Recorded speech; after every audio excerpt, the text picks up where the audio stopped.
This has been an amazing section for every one of us. And from the feedback we got from our students and mentees, it has been wonderful. They have been learning from our great mentors and the likes. This week, we are going to round up our sections on Microsoft Applied Skills. And we are having applied skill on compliance, DLP, and sensitivity label. And the person that will be taking us on that section is our amazing speaker, a a tech giant, someone that works for one of the top four companies in the world, not even Nigeria, in the world at large. That's tech knowledge. So she will be taking us today on the Microsoft Applied Skills, on compliance and DLP and sensitivity label. It will be a very wonderful section. So I urge every one of us to listen, pay up attention, and try to understand the business value of what she's teaching. Basically, I want us to focus on learning because the person that is going to teach you here, she has knowledge, industrial experience. It's not easy for you to see trainers that have industrial experience. And that is why I always say it. Anytime you see people like this, be very serious, concentrate, pay up attention because it is very important. And I don't just want us to just be attendees. Try and get a value. If she comes on the call, she's teaching us data loss prevention policy, information protection. Try and know the business value of information protection. We know that data is very important. So many organizations, they don't mind paying billions of naira to people that will teach them how they can secure their data, most especially when they have suffered from any data breach. You know what it means now? If any data is being maybe stolen by any hacker, you know the amount they will demand. They can say, okay, pay this, pay that. And it doesn't mean that even after paying, your data are safe. Your data are still not safe. So that is why topics like this, we need to try to see the business value. See it from a problem that you want to solve. As she's teaching, try to figure out the problem you can solve with what she's teaching. Because she's actually going to unveil a lot of mysteries to us today on DLP and information protection. So let us make sure we stay tuned, we listen. Those of us on the call, you can post on the community group that we are live so others can join. We are starting, the recording is live, and I'll be presenting no other person than our good lady, like the other guy just called her. She has been so helpful, she has been so impactful, she has been so amazing in the person of Chidinma Ugwu. Thank you very much. I'm handing over the microphone to you. Thank you. Thank you very much, Emmanuel. Hello, everybody. How is our weekend? Happy Sunday. Okay, today, I welcome everybody, and I know all of us are doing fine, and our families, we are all good, and our friends, relatives, I hope they are all good because that's very important. Okay, today we'll be diving into information protection and which is Purview. So, first of all, just give me a minute. I'm trying to start up my system. So, what's information protection before we even start the apply skill? But actually, the topic today is, let me share my screen.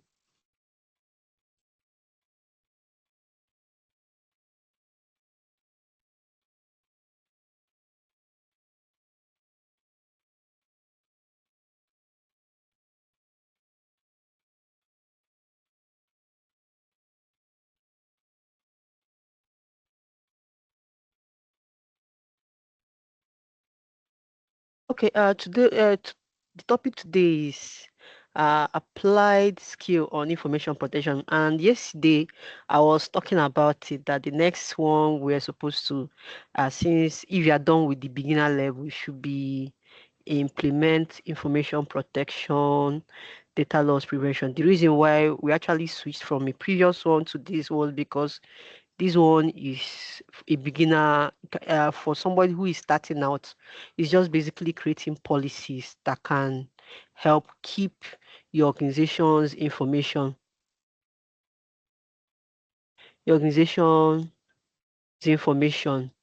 Uh, okay.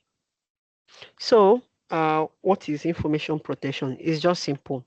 Information protection is simply protecting data. Either you are protecting it or you are preventing it from being leaked. So either way, you are keeping your company or your personal information safe from hackers, from even not only hackers, from being exposed to people that is not meant for. So, what's the impact of this? So, you can have financial impact. For example, let's say you are working, your organization is collaborating or is a client to another organization, and it happens to like the information they gave you, you're not able to keep it, and it got exposed. That's a breach of contract. So you can get a lawsuit for that. And not only does it impact on your business, it also impacts on the company's reputation, and also there is also a financial loss for it, because if you are being sued, obviously you need a lawyer to defend you, and that's money. And most times, no company wants to lose money unnecessarily. No company wants to lose money based on negligence, that they were not able to keep the information that was given to them by their clients safe. No company wants to do that. So that's why information protection is very, very important in the business world. Uh, that's why even when companies buy Microsoft product, they're not just buying Microsoft product based on, oh, I want to store my information on the cloud. That's not it. It's because they believe that okay, it's the cloud. Once they can easily protect it from there and access it from anywhere. It doesn't have to be a physical place for them. So every at the end of the day, whatever they are doing is still boils down to protecting their it still boils down to protecting information and their company property asset. That's just what it is. So today we'll be diving into how to create sensitive info type. And what I will be talking about is the likely things that you will see in the apply skill. One will be you might be asked to create a sensitive information type or info type. You might be asked to create a sensitivity label. Might be asked to create a DLP policy, which is data loss prevention policy. And what data loss prevention policy does is to prevent data leakage or data exposure. Then sensitivity label, what it does is protects the data and at the same time classify it. So that's just what it does. So the next I'll be diving into the basic one. First of all, let's start with what is sensitive info types. Sensitive info types are data that are very sensitive. Like now, you can have many data, but not all the data are sensitive. For example, I can have a document that is just a training document. Maybe just like this slide. There's no sensitive information inside it. And also, I can have another file that has employees name, date of birth, location, the address, what they do, their account number, the account balance. Also, data like payroll files. These are sensitive info types which are not supposed to be exposed to not to everybody in the organization. So that's why we have sensitive info types. There are data that are very sensitive. Once it gets exposed, either it's causing harm to the person or it also causing harm to the organization. So that's why it's called sensitive info type. Sensitive info type, what you get there, you see employees' account numbers, address, names, credit card numbers, stuff like that. They are all part of sensitive info types. Okay, what I'm going to do now, I'm going to share. Let's start with how to create a sensitive info type. So these are the steps on the slide. These are the steps on creating sensitive info type, but I'm going to be doing it practically because these apply skill, and you will be likely one of the tasks you find in the apply skill. I think this is one of the tasks you might find. You might find how to create sensitive info type. You may not see that. So I'm going to start by let's create sensitive info type. So you see how it is done. Okay, I'm going to share the screen that Okay. Hope we can all see my screen. Hello, can we all see my screen? Yes, we can. Yes. Yeah, okay, thank you very much for that. So, just hold on. Let me refresh the page. All right, we'll be starting with sensitive info type. So, we create sensitive info type from, I think either from here, yes. Information protection, then we have sensitive info types, we have trainable classifier. I hope all these features have been taught before now, so that there will be no I will not be explaining much about it because this is a practical class. We haven't worked on them. Nobody has taught us. No, yes, we have. Okay. Emmanuel has about data protection. Yes, we have. Okay, thank you very much. So here I will be creating sensitive info types. So how do we create? Like I said earlier, or sensitive info types that data that are sensitive to either your customers or to the organizations. So we have full names, medical record, addresses. These are all sensitive information.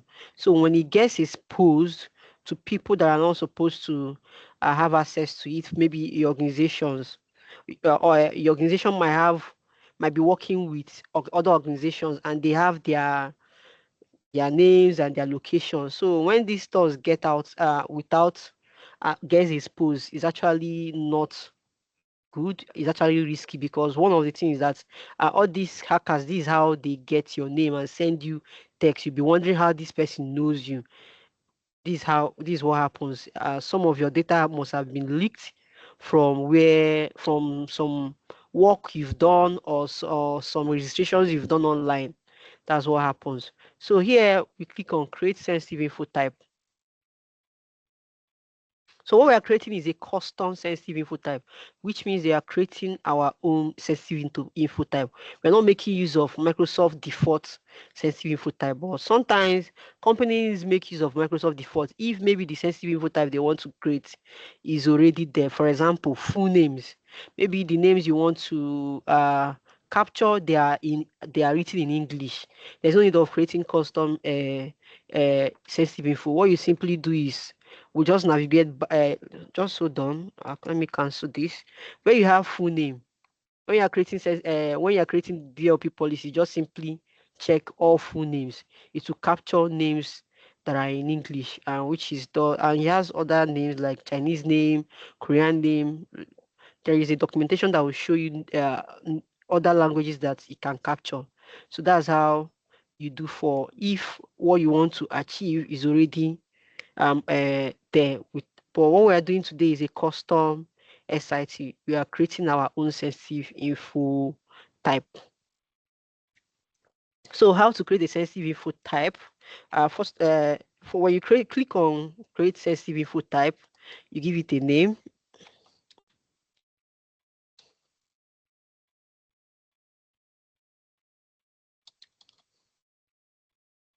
So here we are going to create a pattern. So this here what we are doing here is to create what I mean by we are creating a pattern is in the document you're trying to capture or protect the data from, how is going to look like the pattern of those information that is going to look like. For example, let me say documents that are containing employees ID number. Let's say in an organization your employee ID number start with NG 128. So you know that there's nothing like a default number that is numbers don't start with alphabet. So because of number don't start with alphabet, if you create a DLP policy to capture employees ID, it's not going to work because why? Numbers don't start with alphabet. So that's why you need to create a pattern so that when your policy is scanning the document, it will once it detects a pattern that looks like what you provided it with, which is what we are trying to create, is going to capture, is going to block or whatever policy you set to happen is going to do that. But if you do not create a sensitive info type or you do not create a pattern for that. It's not going to capture it. It will just see it as normal words and scan the whole document and will not capture or do anything to the document depending on the policy you set it for. So that's why we are creating sensitive pattern. So here we have high confidence and medium confidence and low confidence. This is to determine the level of how you want the policy. This is actually what helps with when you're creating DLP policy. So if it's high confidence, which means that the SIT is very sensitive. Most times you use high confidence when you are dealing with credit card numbers because it has to do with finance, people's money. But sometimes when you are dealing with some words, for example, you want to capture documents that has one employee's name inside it. You may not really put it high confidence. You might put it medium confidence or low confidence. There's not really an SIT that can harm the person or the organization inside it. So most times high confidence is used when you're dealing with credit card number or how much you want the uh, the DLP to capture. So that's what you use. So now, but we are going to use medium confidence. Yes. So here, this primary element, we have regular expression, just like what I was saying about the employee. Let's say you have 2,000 staff in an organization and their employee ID start with NG125 or 1234, ABC1234. So now, like I said earlier, there's no number like that and there's no alphabet like that. So that's where you use the regular expression kind of to let the policy know that if a word start with an alphabet and has a number beside it, capture this. So that's what when you use the regular expression. So what we'll be doing today is keyword list. So keyword list is a list of words you want to capture. Please, this sensitive info type I'm talking about, just pay very attention on this. You might see it in the apply skill. You might be told to create a sensitive info types. Just pay very good attention on it. So we'll be using keyword list. Keyword list is the list of words you want to capture.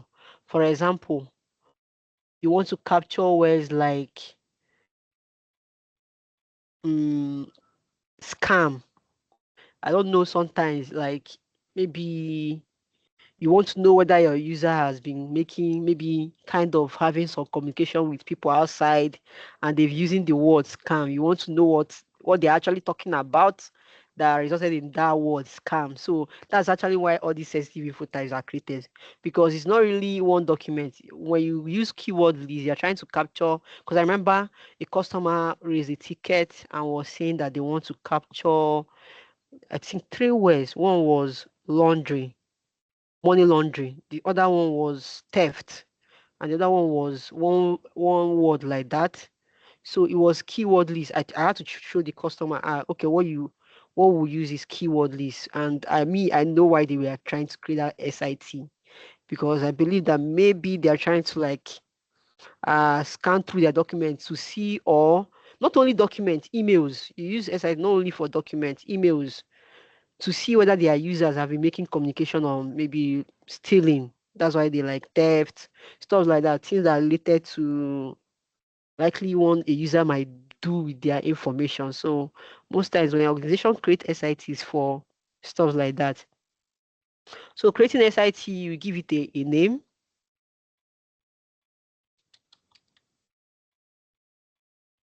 Then case insensitive means that anywhere the word appears, whether it's in cap lock or not, just capture it.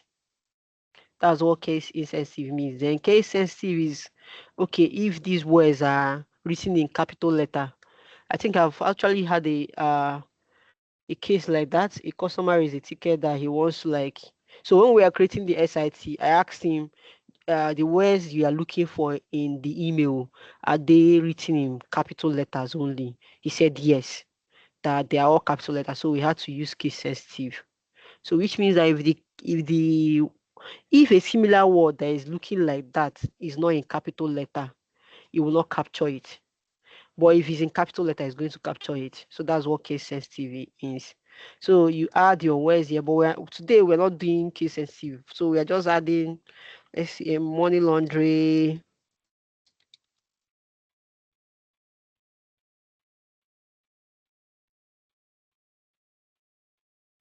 I don't know if you have any question you can ask.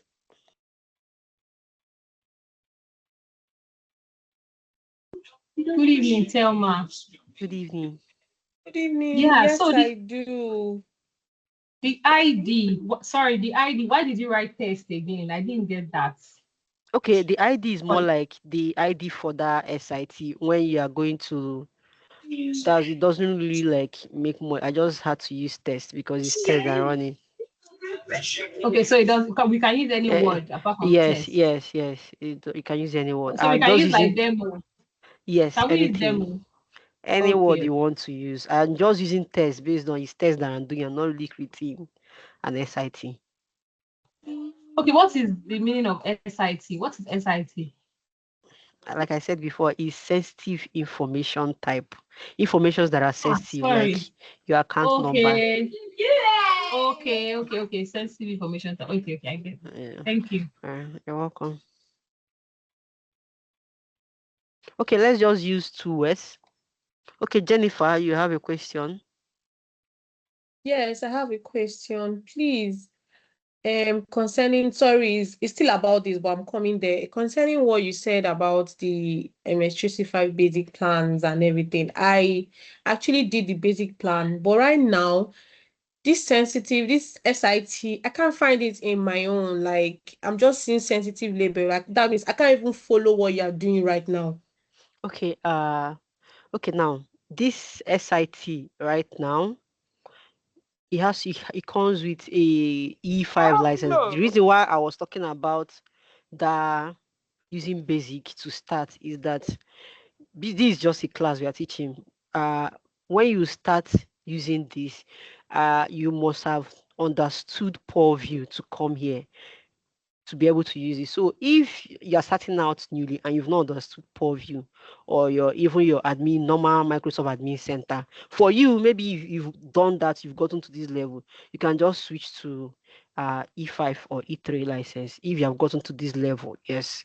But if you're starting out newly, you've not gotten familiar with your admin center, your Microsoft admin center, the basic ones, and you are using E3, is a waste of license because by the time you get to this stage, the free license would have expired, and then you end up buying E5 license, which is very expensive. I think it's around $25 or so, or more than that, for 1 month. Do you understand? That was why I was saying start out with basic. So you use the basic to familiarize yourself with your admin center, the features there. By the time you start understanding everything there and you start making changes to creating SIT, creating policy, you must have known what Purview is all about.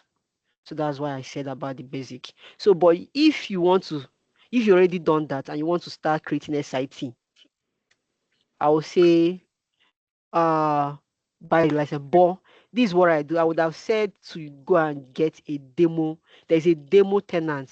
That one is E5. You don't need to buy the license. It does not. It gives, I think, 3 months or 1 year. You get the demo account for testing. But you're not the only one using that demo account. That's just one thing about the demo account. You find other users there.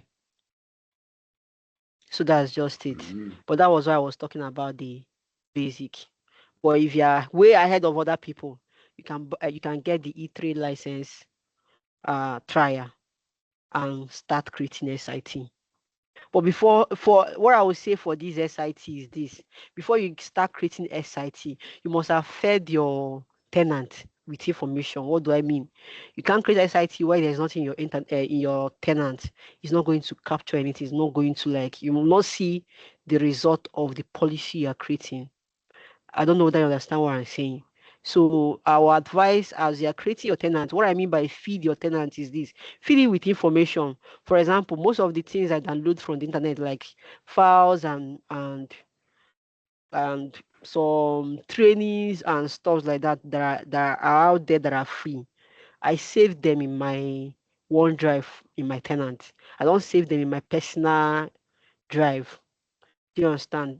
Because I want to use those data to be running something, to be creating policies and when I'm practicing, let me see what actually the result of what I did on those data that I uploaded in that tenant. So as you're creating your tenant, make sure you're feeding it with information. What I mean by feeding it means that make sure you're saving content there, you open your Teams chat, you create 2 users there, make communication. Sometimes I just post things inside my free, these Teams chats that I'm using to make this communication. Sometimes I post, there's nobody I'm communicating with it, but I created users inside it, I do broadcast inside it. It's a test. I'm feeding into information so that when I create a policy and say, okay, block users when they are using so words, and I'll go and do the test inside I'm gonna start a communication inside Teams with that policy that I created. Because of I'm feeding the tenant, it can actually work. I can see whether it's working or not. So that's just it. So if you want to go ahead to create sensitive info type now, fine, get the E3 license also. It's fine. I don't know whether that are cleared. I was able to clear your query. Yes, thank you very much. Okay, somebody is saying why use an open source tenant? Okay, the reason why Microsoft has a demo account, that's called a demo tenant. Just like what is a test. You're using it to practice. You're not the only one there. You're not the only admin there. You are the main admin for that one, but the files there are so many restrictions in it. As at the time I used it, I noticed that there was so much restriction that I just had to let the account expire, then had to create my own tenant. Then what I was because I've learned so much, I was able to know how to feed my tenants with information and do something. So that way, my tenant is actually looking like more like an organization tenant. You might not really know that is a demo account, but I kind of do stuff like that that makes it look like a real organization. So that's just it. So creating the SIT, money laundering, theft. Here we are doing word match. We are not doing strange match. We are doing word match. So we are trying to match this exact word the way it's looking. So we're not doing the strange match. So if I wanted to add another keyword group, but it's just 2 words, so there is no much keyword here. I would have clicked on this one, so it's optional. So I'm going to click done. Then here where we have character proximity, 300 character. So what it means is when your policy is scanning your document, once it scans 300 character, it's going to stop. So which means if your file has 1000 character, what's going to be scanned is 300. So that's where if you don't want it, if you don't want it to scan how many character, you come here and click anywhere in the document. Just scan it. So, but if you don't want to scan anywhere in the document, scan anywhere in the document. So you just come here and change this to 3 or leave it or change it to 2. To 200. So here, supporting an element is almost the same thing as the character. This because it's the same thing, the third primary and supporting element. That's just what it is. But sometimes you can actually make changes to the supporting element, but we're not doing that today. Then you click create. Yes. Okay, let me just use anyway the document. But you might be asked in the apply skill to add proximity.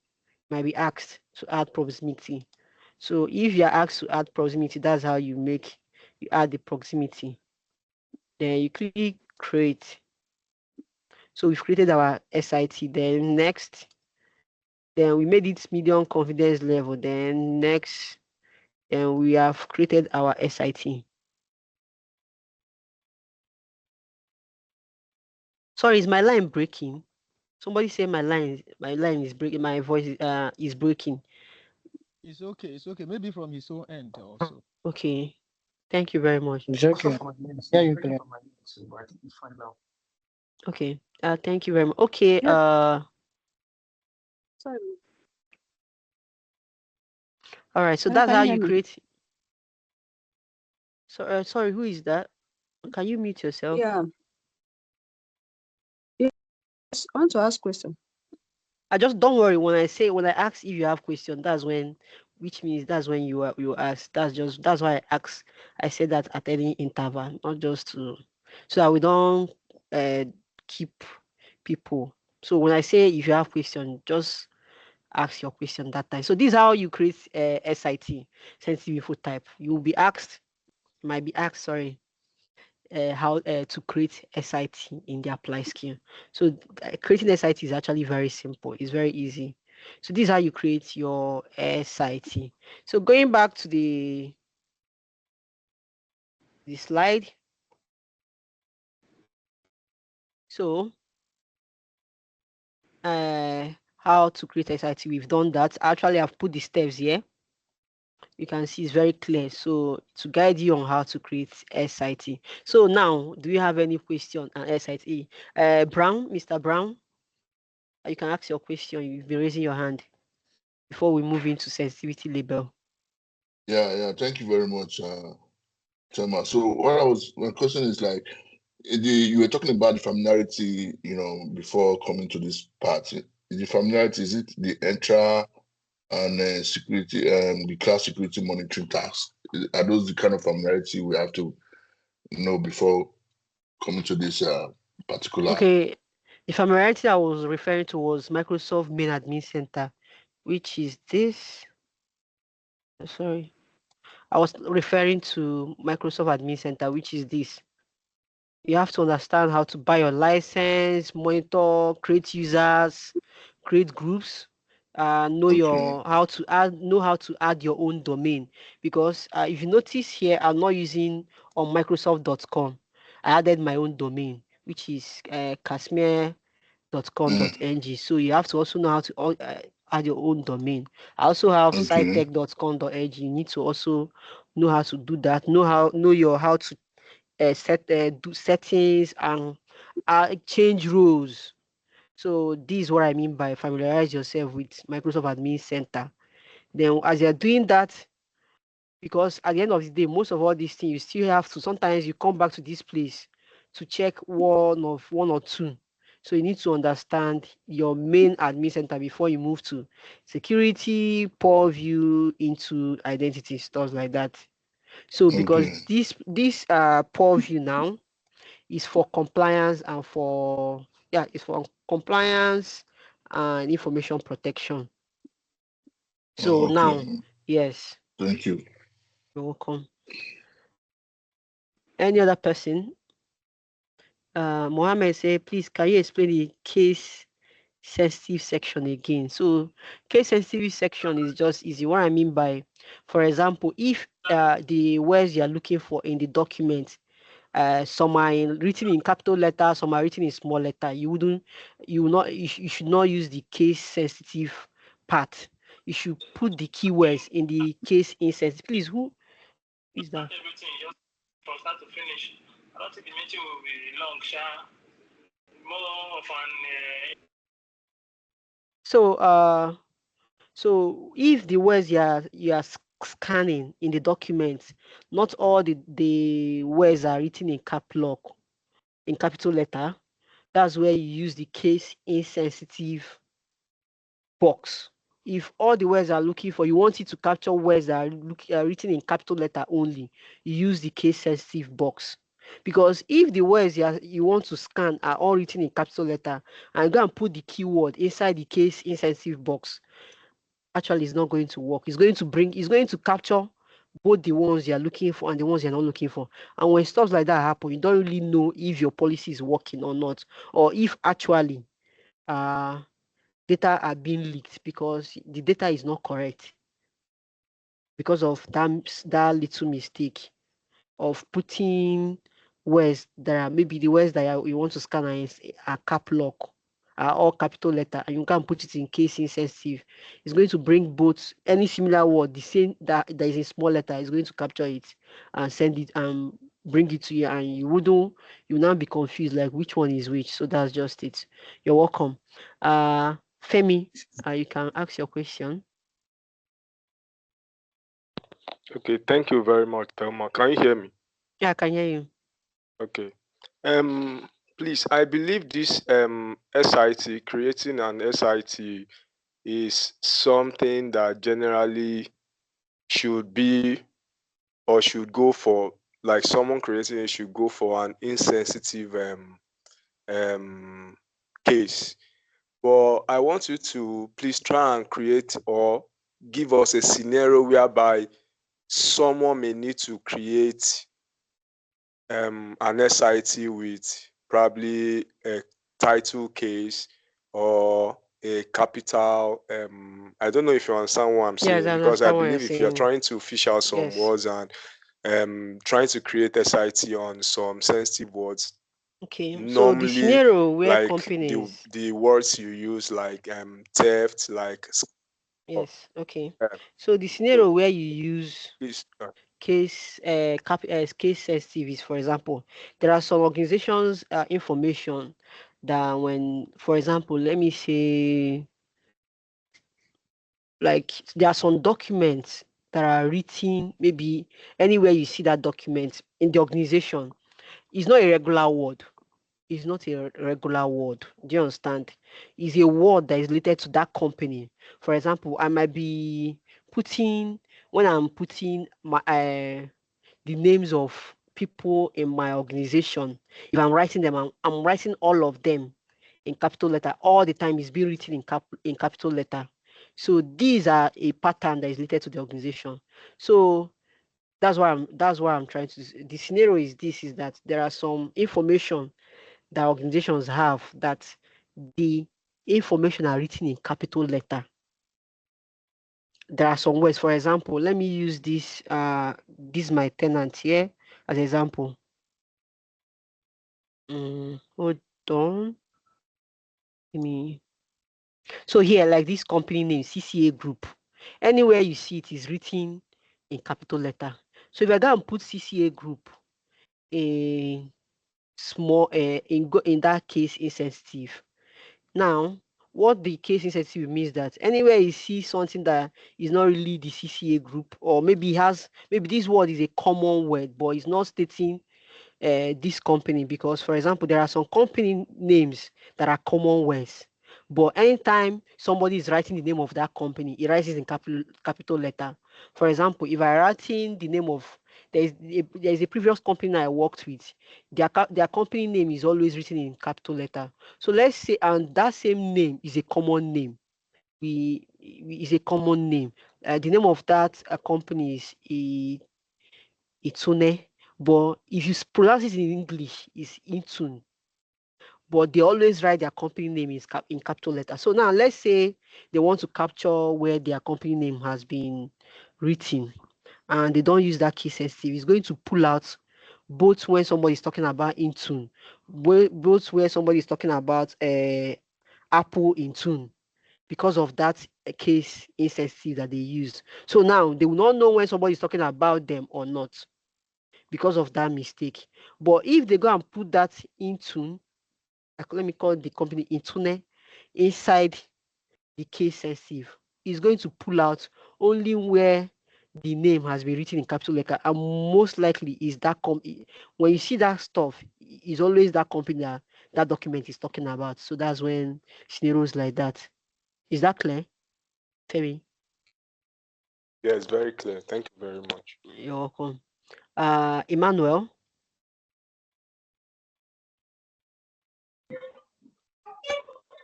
So hi, Thelma. Good afternoon. Thank you so Good much afternoon. for all you do. Yeah, quick one. I just want to get, as regards to what was done. Let's say the example we just did with the SIT test, theft. So you've completed it. So where do we see the result of what I've done? Let's say, for instance, someone used the word theft, or let's say the other word, either in Now chat don't or any worry. email or whatever. The reason I told you that the reason why I created is the first step. We're getting to where we'll use that SIT. Okay. Yes, it's just to tell you. I'm just showing you how to create an SIT, because most of all what we are going to be doing here, you might be asked to where we'll get to where we'll need. Sorry, excuse me. We'll get to where we'll need SIT to create a policy. But the basic is just how to create an SIT before we get to where we'll use it. So that's All just what right, I fine. did. Thank Yes. you. I just wanted to. Okay, Right. the last person, Ni. Then we'll move on.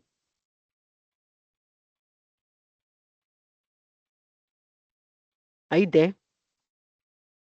Okay, Ni. All right, moving. Hello, are you there? Hello? Okay, I can hear you now. Hello? We can hear you. Can you hear me? Yes, I can hear you. All right. Okay, Can you hear me? we can hear you. Go ahead. But if your network is Hello? breaking, maybe when. Okay, we'll be moving forward. You can ask your question later. Sorry. Okay. About that.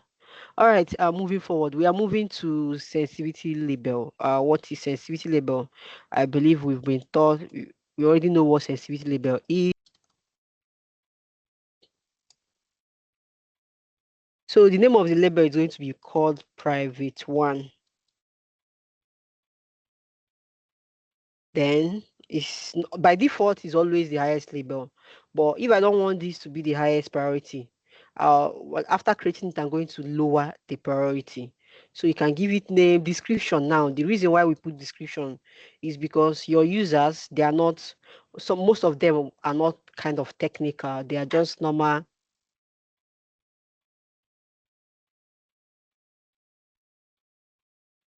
So they are just normal.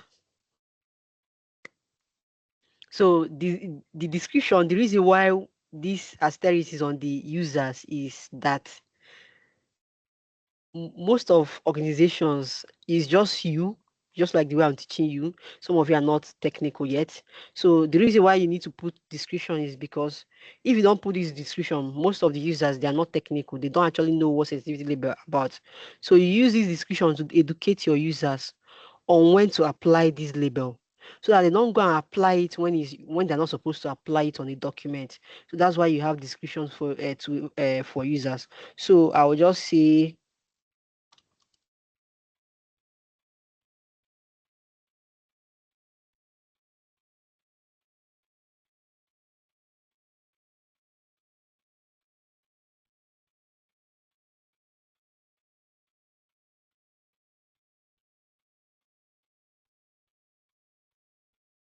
so depending on wherever you want to do, but this what it's more like it acts as a policy tips, more like a tips for your users to know when they will apply this label on a document or an email.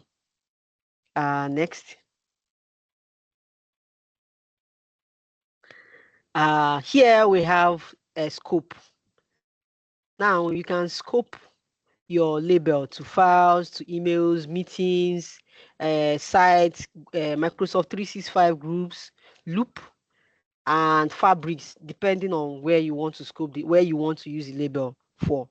So files and other data means you want to use this label on your Microsoft 365 Word applications like Excel, PowerPoint, Word documents, PDF. That's what files and other assets. Then Fabrics, Power BI, and Azure. That's when you use this one. If you want also this label to appear on your email, you check the email. Team meetings means the Teams meeting here. Sometimes if it's not scoped in meetings, if I'm creating a Teams meeting and I want it to be private so that people don't have access to that meeting link, yes, even if you click on that meeting link, as long as you're not part of the organization when I'm applying this label, you're not, even if you click on the link, you'll not be able to join the meeting. So that's when you scope to meetings. So but we're not doing that. We are scoping it only to files and email. So what we are doing now, first of all, what we are doing is creating basic sensitivity label, which is just create a sensitivity label. We're not doing access control. We're not doing data classification or data marking. So we're just creating a label. The label, if you apply it on any document, it's not going to restrict it. It's not going to mark it. It's just going to show that there is a label on it, but that label is actually not doing anything. It's just classifying the document that is private. That's all. So we do next. you are likely going to be asked to create a label that does not have control or marking. So here we are supposed to, if we are doing control access, we would have checked this box. If we are doing content marking, we would have checked this box, but we're not doing that now. So, but we'll come back to it. Then we'll do next and next and next and create a label. So this is just creating a label. You will be asked, or you might be asked, anyone, you might see it, you may not see it, create a label. They might trick you and say a lot of things before they say it, but if they don't tell you add an encryption or mark this content, just know that they are telling you to simply create a label that does not have any settings to it. So we click done. We have created a label. So this is the label we just created now, private one. This is called a parent label. This is called the parent label. Then I think that's it for this slide. We've concluded for this slide. This is how to create a sensitive label. So I will still share the slide. Okay. AGK, you have a question on this. All right. Let's before we move on to the next slide. Hi, Chidinma, thanks. So my question was, when you were talking about the description, you were saying in order for users to be able to label, but in a proper working organization, wouldn't data labeling fall under like a data owner or data custodian, which are not just regular company staff or just anybody? Do you understand what I'm saying? Okay, talking about the description when, okay, now the data label, at the end of the day, you're creating it for your users, everybody in the organization, depending whether it's for some people or for everybody to make use of. For example, if I open my email right now, let me open my email, test email. Okay, this has a test email. So now labels are scoped to users. It doesn't matter whether the users are technical or not. As long as the person is your organization and you create a label and tell them to use it, you should also tell them when to use it. So if I click on create email now, we have a default label. So I was the one that created that. Classification HR, this is a default label, which means that anytime I click on create new, there a label applies automatically. That's it. I think they must have told you about it, how it works. So now, because I don't know if, let me see if there's anyone that has a policy. Okay, if you notice, anytime I move my cursor, you'll be seeing public, hide from public. That's just when this person was creating this, he not put any description under it. So it was just this or HR, anyone that has description. I think the one we created now, it has a description. So which means that when it gets published, I just hope it gets published. Let me just publish it before we move on so that it will appear. Okay, now this is one. This test for email is the name. This is highly confidential. This was what was added in the user's description. So now let's say a user that just joins and there's in the organization and everybody we're all told if you are sending out email, you must apply a label. And now I'm seeing I'm not a technical person. I just joined the organization and I'm seeing, okay, I'm told that I must apply a label and I'm seeing multiple labels just like I'm seeing here. I'll get confused if I don't know about when to use it. Some are very self-explanatory, which is public. Okay, public means that is when if I'm sending documents that are for everybody, doesn't matter. General, I don't know that they've explained all this, when to use all this. So because of there are so many labels here, if there are no description for it, I wouldn't know which one to use for a particular label. For example, maybe I'm working on a payroll and there is highly confidential. Highly confidential might be scoped to people in both in HR department, finance department, which is recruiters department, and I use it. People like those departments are going to see it, we are going to be able to have access to it, which is not good. But if there are sub-label under this, which and I kind of see the one that says, like just like the one that says classification on HR, which means this is for HR department. Do you understand? So you need to like now this one has apply only content marking, which means that you should use it only when you want to mark the content. So that's what those description is for. I don't know whether that cleared your question, because without those description, a user might just be misusing the labels.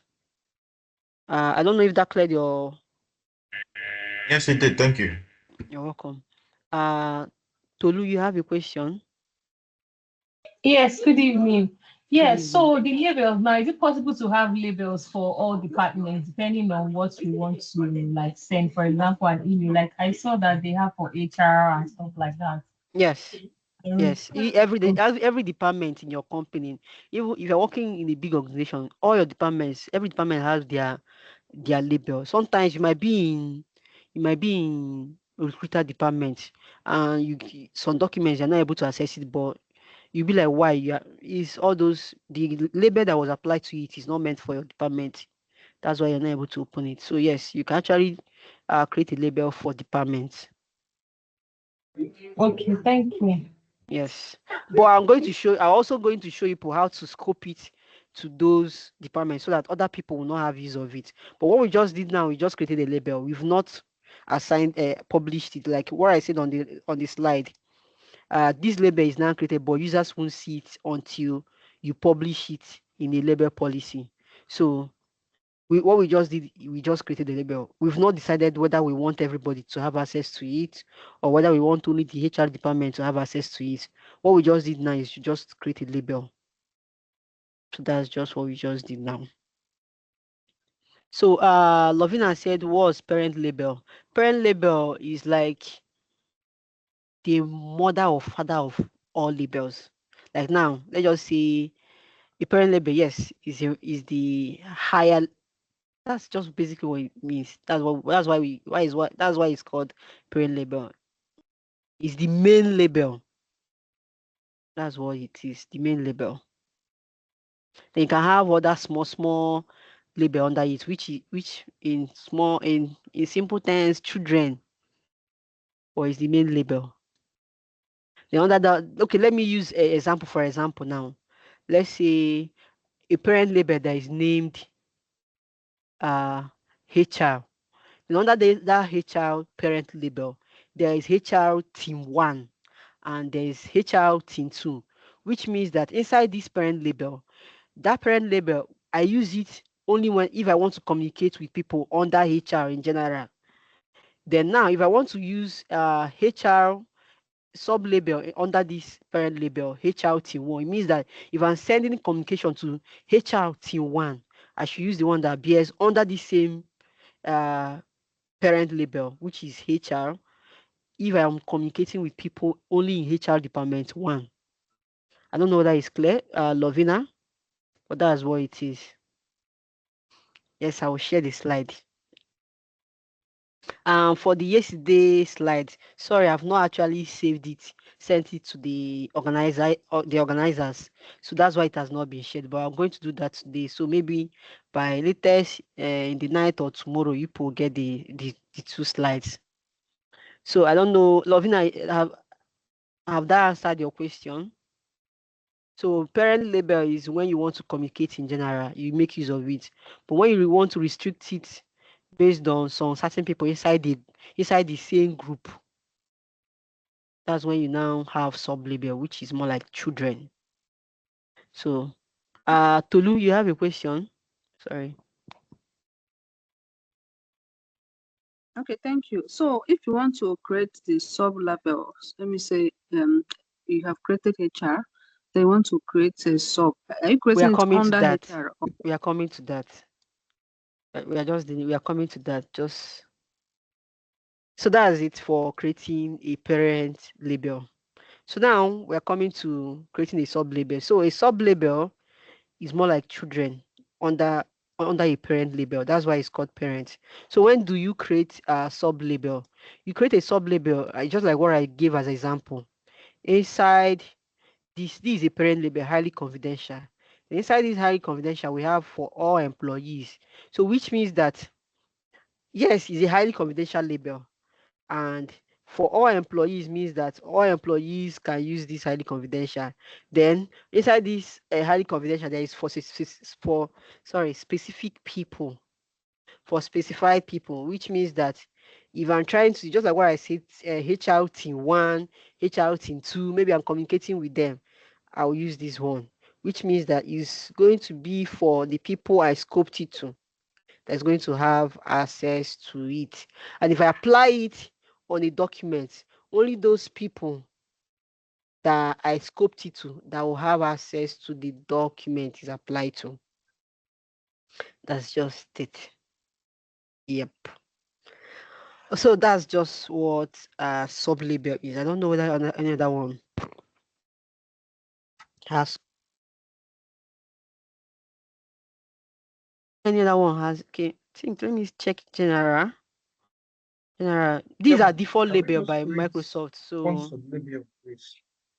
yes, just sorry. For clarity, can we just create one sub-label just for clarity, please? All right. No, we're going to actually create it. Yeah, I'll work on. Okay.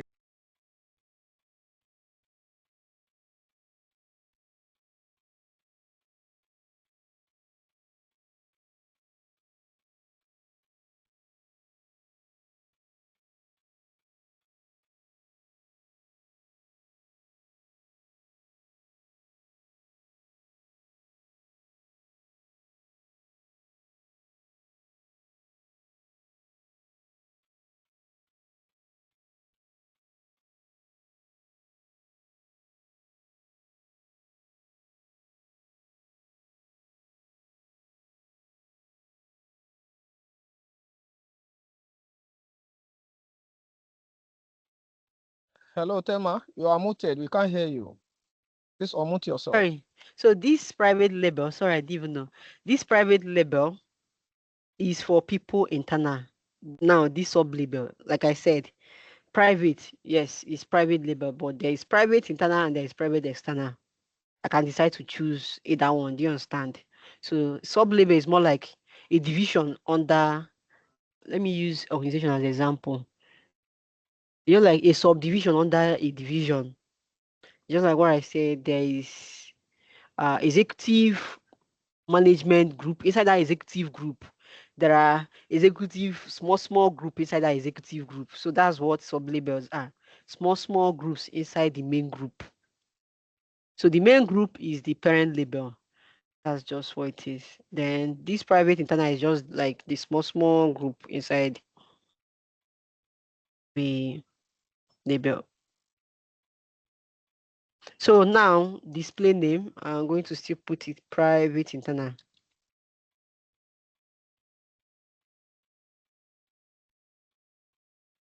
Then highest label in the label group, like I said, is going to be in the group, yes.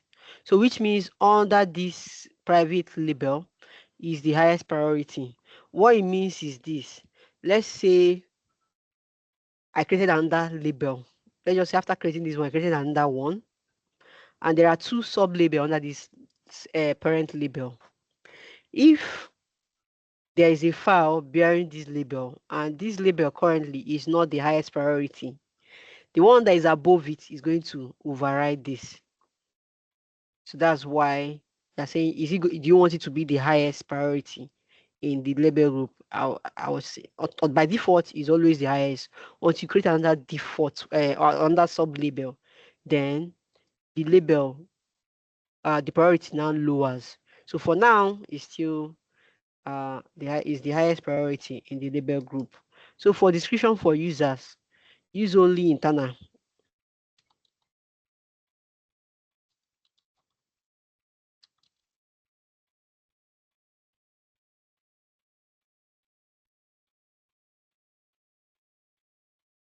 So we do next. So here, so now what I want to do with this sub label is this. I want to apply content marking only on it. Am I still muted? Sorry. So I want to apply. No, okay. no. Okay, thank you. We can hear you. I want to apply content marking only for it, and I don't want to scope it to email. I want to scope it to only files, which means that this sub-label is not going to appear on your email. But if I want it to appear on my email, I'll just check the email, which means that I'm going to see it on my email. I'm going to see it on my Word document. So that's just what it is. So you might be asked to either scope either to documents or emails. You might see that in the assessment. Then you click next. Then here, like I said, I'm doing content marking. So you use apply content marking, you check it, then click next. So in the content marking, you toggle content marking. So here we have footer, we have header, and we have watermark. So watermark is for documents. You don't watermark emails. So for emails, if I want to be, since I will be using this label for emails and documents, I'll use a header or a footer. So I will do a dit, then name it private internal.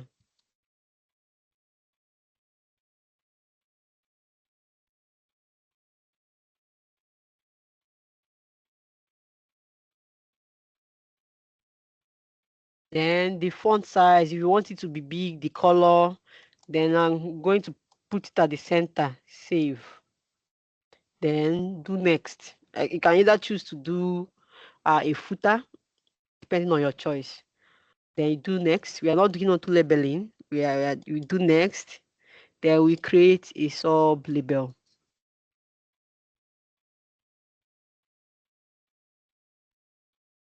Click done. So now we are going to see a sub label under this private one. So this private one, and there's a sub label, private internal. So we can also create you can create another sub label so that there will be two sub label under this private. You can create another one. So let's create another one for access control. So I'm going to name this external, sorry.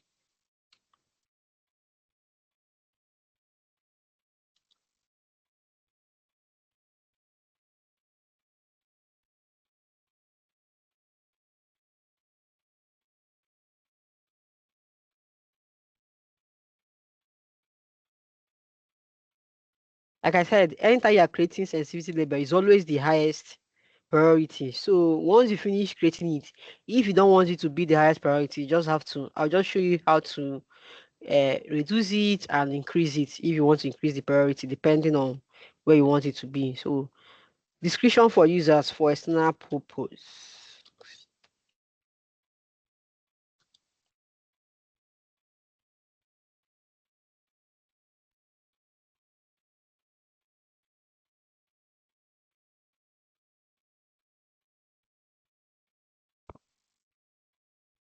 So you do next.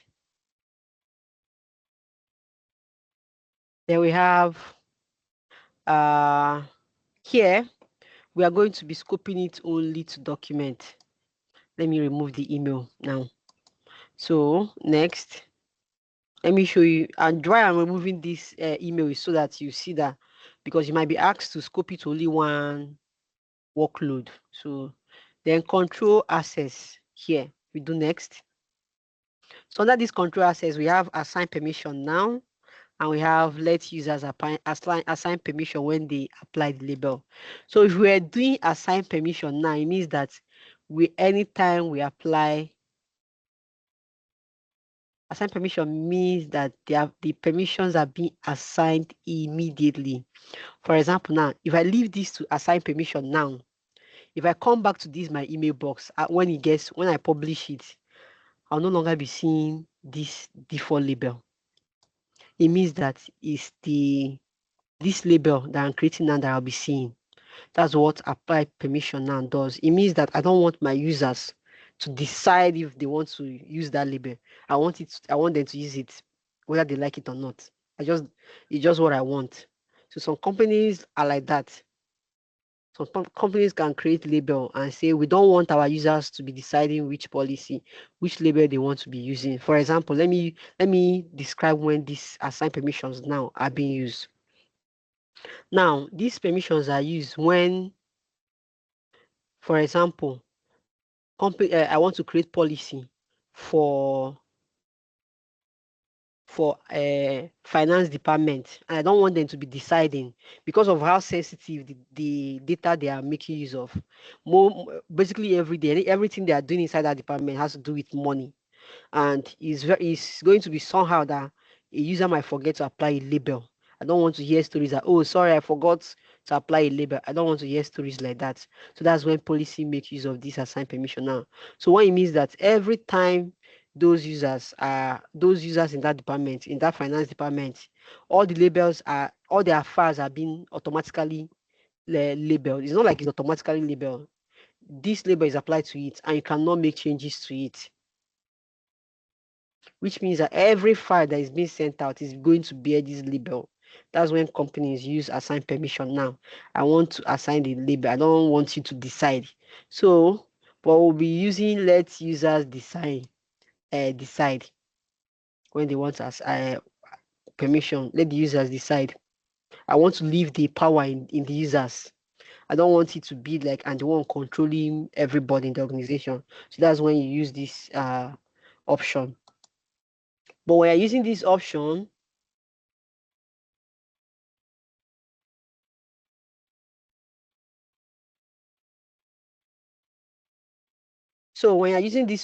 because of it's not scoped to email, it's grayed out. Should I go and scope it to email so that okay, let me go and scope it to email so that you see how it works.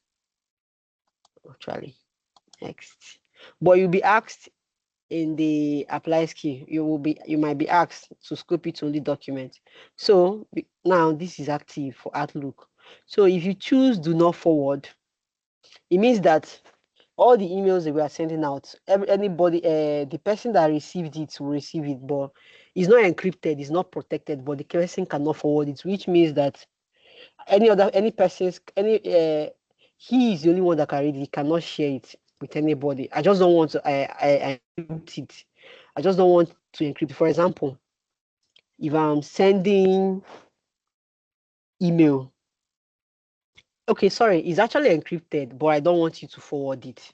I think that's what this do not forward is. It's encrypted, but also do not forward the encrypted email, which means I don't want you to share with anybody.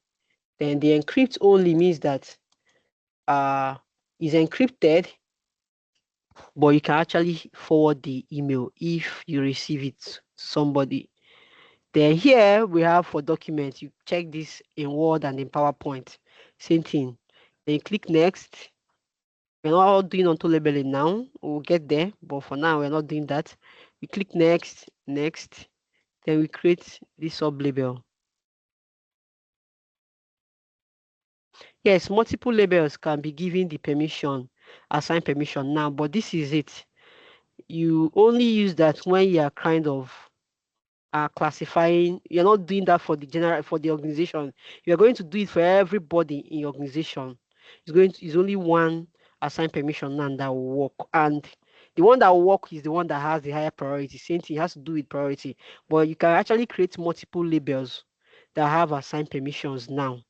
But when it comes to the one that will apply, it's always the one with the higher level, with the higher priority that will apply to the email. Just like what I was saying before.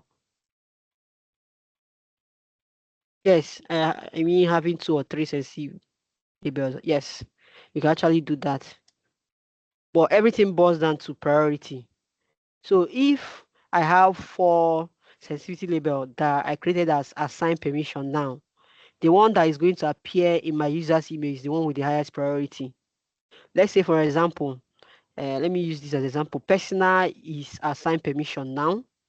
Then I come here, general is assigned permission now. Then I come here, test 1 has assigned permission now. So now the one that is going to apply immediately is the one that is going to show in my user's email is this test 1, because why? Is the highest priority, it has 13 among these 3 that has assigned permission now. So that's it for creating a sub label. So do we have any other question on sub label? Tolu? Yes, I have a question. There are some times that I receive an email and it's encrypted, of course, and I always see like confidential, and I can only view once. And even if I try to, like, for example, if I view on my phone, then maybe I leave it and I try to view on my laptop, I cannot access this thing again. Oh, so is okay, this yes. So in what kind of situation is it, like from the security label type? Is it going to be like the customer or the client can only view once? I can only view on one device, something like that, because I cannot view. I've tried it. It can only be on one device. I cannot, probably because of IP address. I don't know. Then I can. Yes, I've received such an email a lot of times. I'll show and it's you where confidential. that setting is done. Okay. Let me use the same external since it has access control. Edit. Let me edit the label. This is how to edit label. You can actually edit your label. I don't know. Your screen is not showing. I don't know if I'm seeing it. We can't see your screen. Your screen is not showing. Yeah. Can you see it now? Sorry. Yeah, I can see it now. Yes. Okay, okay. Let me. Sorry. Let me go back. So you can actually edit labels. So you edit it by clicking on the 3 dots, then click on edit label.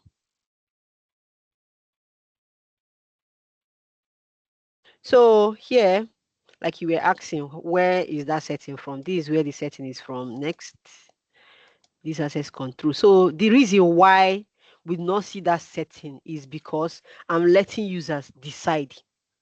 So since I'm not going to let my users decide, I want to be the one in charge. I will use assign permission now. So now this is where the question you're asking for is you opened it and you chose. This is where they made that content. So now, when you access an email today and maybe you try to open it again, it doesn't open. This is where they control the access on a specific date, which means after that date, if I use this label now on that document, on any document, it's only on the date I chose that you access it. So this is where it's set. You click on the date and set it. Then, do I want you to assign it, access it offline? No, I don't want you. So which means that is only. So which means that is only you must always have to log in to access it. And because of I chose a date, even if I said you can always log in, because of I chose only this day, after this day you cannot have the access to that document that I applied this label on. That's what this is where they do the setting. I can choose number of days, 100, depending, 1 day, 2 days. After some days, then your access expires. So that's how this is where they set those access expiration and stuff like that. This is what they use. Then this is what they use if I want you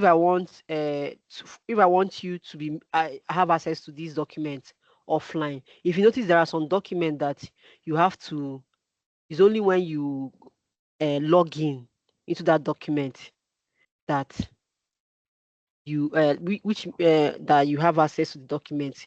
Even if you download it, it will be telling you access denied. If you're wondering, but you just open this document now. No, it's only when you connect to internet and log in. Because why? The reason why companies use this setting is that they want to capture how many times users access that document, who is accessing the document at every point in time. That's when they use these settings. Because if I apply this label on a document and I download it and I'm accessing it offline, obviously my company will not know again how many times I've accessed that document. So that's why most companies, they use this online access, because they want to capture how many times you have accessed the document, who and who is accessing it, how many times they've accessed it, and how many times or who they've tried to like share with. That's why they do all those online access. And for example, if you want to kind of copy or paste it, because you are online, you're accessing it online, the signals, they will be getting the signals from their back end.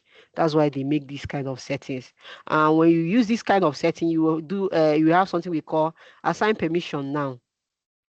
So now assign permission now is people you want the kind of access you want them to have on the document. For example, if you notice, there are some documents that you can view, but you cannot copy, you cannot edit, you cannot save. You are wondering why. This is where they made the settings. So they can choose to apply this permission to all users, add and authenticated users. So authenticated users are what I refer to as uh, uh, having access to it online. So if you clicked on, if I check this box, like allow offline access, never, which means I have to add this, add any authenticated user. Any authenticated users means that you have to log in. Whether the person can be external, depending on if this label is not, if I actually want it to be like, since it's a private external, which means that people external can have access to it, but the person has to log in. The person has to log Sorry, in. what is which account is the person logging into? I don't understand. No, what it means that the person have to like before you have access to this, which is external, it means that when the person is giving permission, when we're creating, we'll test the label. I'll show you when this authenticated user, any authenticated means is that. Yes, I'll show you how where it's done. Yes. So if I scope it to any authenticated, you mean simply you just have to sign. If I send it to you and I added your email when I'm creating the document, you just have to sign in. Even if I've sent it to you, the document will still require you to sign in, even if it has gotten to you. That's what this authentic. But I will do a test and show you what I mean by that. Then add users and group. More like when you're not trying to give people, not everybody wants them to have access to the documents that this label will apply to. Then we also have specific emails and domain. This is when you're trying to capture people outside the organization. Let's say, for example, the Naija Security Group is having collaboration with AWS Security Group, and we are having classes together. Obviously, we'll be sharing documents between each other, sharing training materials between each other, and at the same time, we want AWS team to have access to some of our training material. Instead of trying to add each person that are in that organization, which is AWS, instead of trying to add each of their email one by one, we'll simply come here, add the domain. Let's just say their domain name is at AWS, like just like the one at gmail.com. If I can add either full email or simply do gmail.com. What it means that now, let me just remove this full email. I can decide. So since it's Gmail, which means that all of you inside there, if you are using Gmail, and I apply this label on a document, as long as you have your Gmail account, you can access that document. So I don't need to come and start adding each of you one by one inside this permission. That's just what it is.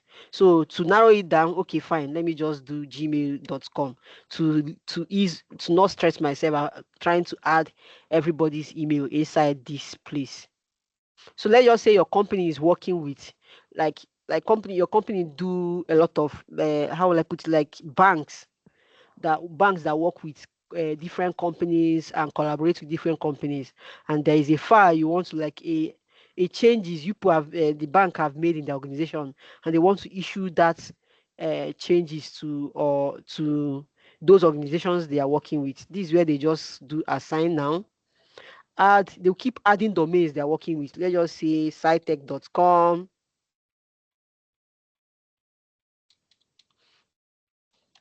Microsoft.com. These are all customers.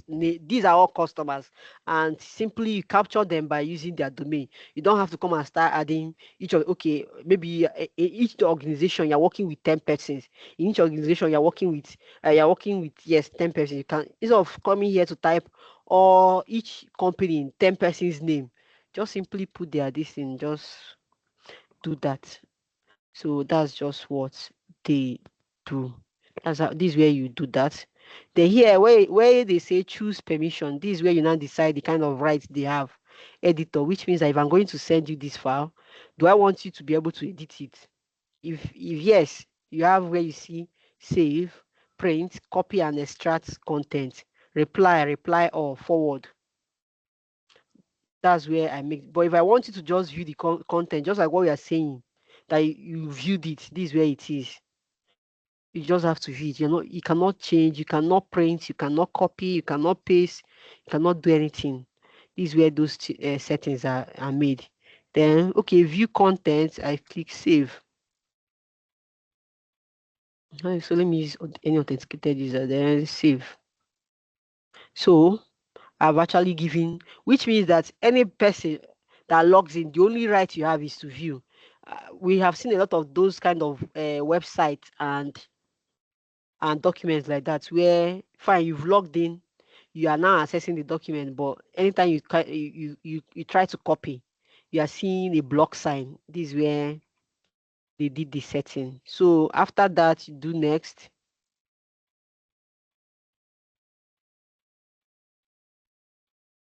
Okay, I actually wanted to like not doing this. So I'm not putting user access to content expires. Never. Let me use that. Leave it at never. But you can actually be asked to specify how many days you want the person to apply. So let's just say I want this document to be accessible for 30 days, which means after 1 month from the time I apply this label. So now this is how the label works. From the time I apply this label and I send it out to people, the 30 days are still counting. But I can also change it to like, okay, it should be, but that is when we are publishing the policy, and I'll show you how to do this one. But this is just so it's just like what you say, access many days after the label is applied, which means that if I apply this label from the time I applied it to the document, any persons that have access to that document, you can only have access to it for 30 days. That's what it is. Then you do next, then next, then save label. So that's it for creating sub-label. So we'll be moving on to publishing the label. Any questions so far on that one?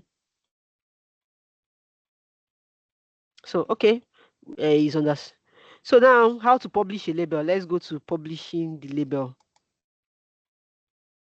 So now done. So to publish the label, we'll come here where we have label publishing policy. So without publishing the label, your users will not be able to see those labels. So we click on publish label. So we are creating new policy, which is label policy. We choose the label. So we are going to choose the 3 labels we just created now. 1, 2, 3. So you can have one label inside one label policy. You can have 2 labels inside 2 label policy. What it means that any settings I'm going to make here is going to be the person, whoever the persons are going to be seeing these 3 labels. Then you add, then next, then full directory, you're not assigning it to admins.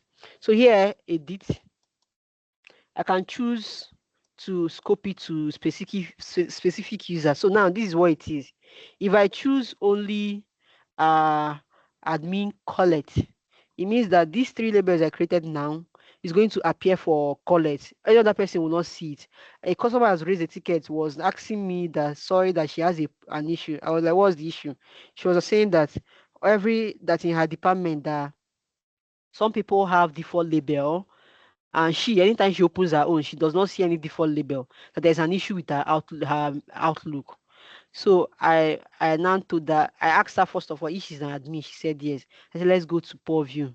Then when we went to Purview, so we now started checking all their policies. We found out that the policy, that because of how what I explained about priority, because of the priority of the label that says that did not have a default label is the highest priority, and she was scoped to that.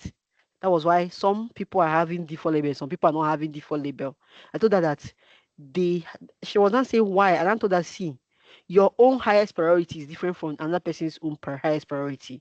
Your own highest priority does not have default label. The person you are seeing default label on his own highest priority is a default label. That's why that default label is there. So she was like, okay, the house. And I showed her the 3 labels that she was scoped to. She was out of 10 label policies that was created in that company. Her name appeared on 3 policies. And I then told her that out of these 3 policies, the highest priority for you is one that does not have default label. Is why your email does not have default label. It happens like that. So sometimes people in the organization, they always find it confusing. Oh, I don't have this. Why do you have this? This is what happens. This is where they make those kind of policies that you see you are having access, your colleague that are in the same department is not having access. How? It's because there's another group you are in that your colleague is not in. And in that group, their policy is different from the one that you and your colleague are on. And that group that policy is the highest priority for you. Is why all those kind of you see those kind of scenarios. So we're not assigning it to college. So, but if you also want to assign it to group, this is where you come. Like now we have groups now. These are all group. So I can decide to do guest users, scope it to guest user, which means that anybody in my organization will not be seeing this label except guest users. And we know by now we'll understood what guest users are. So which is people outside my organization that I'm collaborating with, that are the guest users. So onboarding means that the onboarding teams, people that this label is appearing for people that are onboarding new joiners in the organizations that will have access to this label. That's what it means.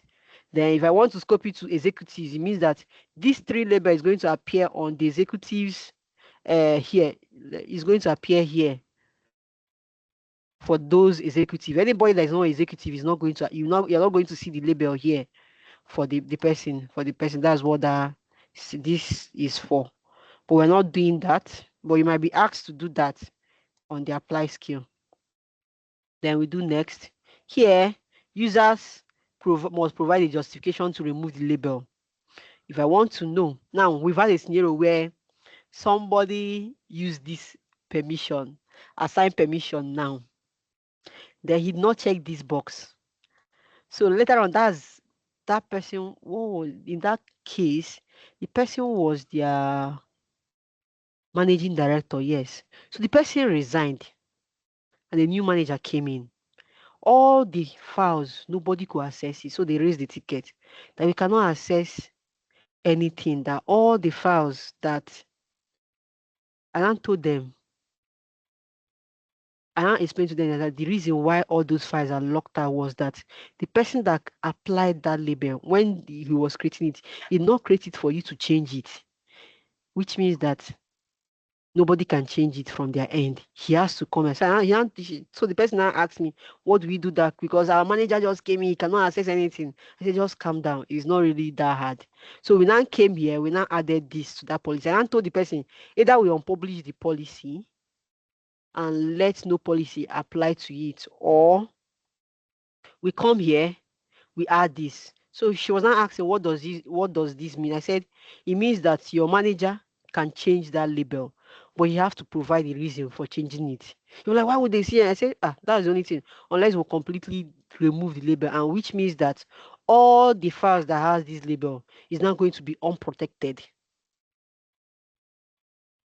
So you can imagine maybe that label has been using on payroll or or maybe receipts, anything that has to do with money, and you kind of delete this unpublish it, it's as if you're now exposing the whole document. So the person was like, no, we cannot expose it. I said that's the only option. Either you do this or you unpublish it, then you expose your which means that all those former documents will not have label on them.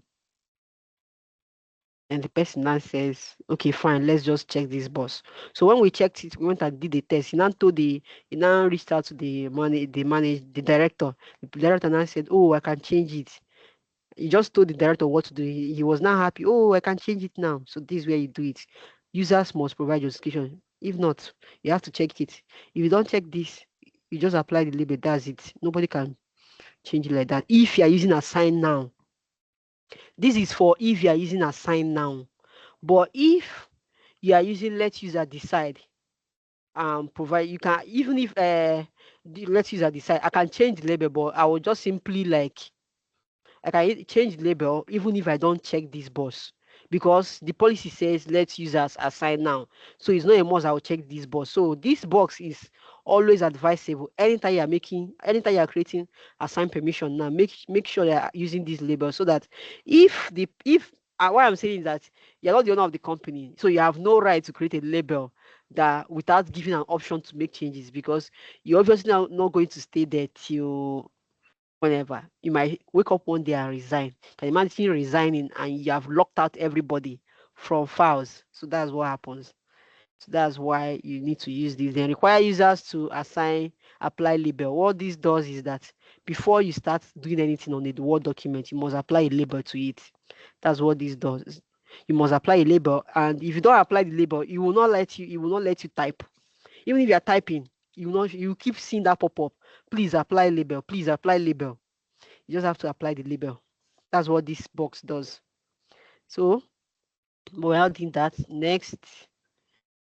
Then this the default label. Like I said, it was here that that setting that anytime I open my email, I see a label. This is where they created the setting. But the reason why this setting is not appearing here is because when I was creating this policy, it's only 2 labels that I actually added. So that's why it's showing that way. Then next, same thing, you can say same thing for document, but we're not doing that. So here, label inheritance has to do with if I want my emails to inherit the label that is in the attachment that I'm attaching in that email. That's where you set this. Next, next. This for fabrics. The one we pass now is for calendars and meeting.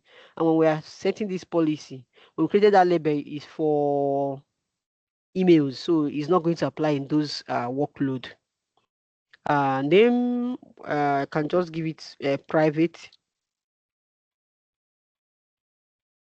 policy. I just hope that this has not been used. Okay, it has not been used. So I submit. That's how you publish a sensitivity label. So now it takes 24 hours it takes up to 24 hours for labels to appear. So which means that whatever we did today is not going to appear until after 24 hours. So the test time I will be doing, I'm running out of time. So how to add the encryption to sensitivity label? I showed you how to do that. Let users assign or use assign now. We've done that. So you use encryption when you need strict control, such as limiting access to project team or specific department. So here, auto labeling. Let's move to auto labeling. Then auto labeling, we have done. Auto labeling now, what we do with auto labeling is this: is an automatic. It works with the way DLP works. It's more like I'm saying that anywhere there's an SIT, there is like you cannot actually trust that your users will always apply label the right label on a document that is sensitive. So I'm creating an auto labeling so that any document that is very sensitive, it should apply label. So now I'm creating a custom. That SIT we are talking about, this is where you now see it. For the person that asks, where do we use this SIT? Next, let me use custom policy. Let me not change the name. So choose a label. So I'm going to use a label that has encryption. So that's just what I want to do. So I'll add, because why? Why is it advisable? You can use any label, or it's advisable to use a label that has encryption because anyway, depending at the end of the day, it boils down to what you're trying to capture. If what you're trying to capture is not really something that needs to be encrypted, you can use any label that does not have encryption settings on it. Then next. So location means now I'm going to say that auto labeling does not appear on your email. It's an automatic. So what is scoped to is location, which means that you're looking at emails and files. So now for emails, we click on exchange location. We can choose the three of them: SharePoint, OneDrive, which means that anywhere the condition is met, just apply the label. Next.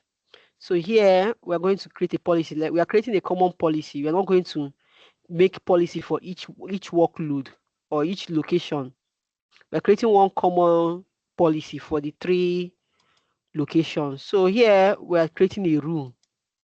So under this rule, just test. Then we have condition. The condition means content contains. Now I'm going to show you the SIT, sensitive info type. I click on it. Now, the name of our SIT. Oh, I just hope I still remember. I think, what's the name of this SIT? Test, yes. See it here, test.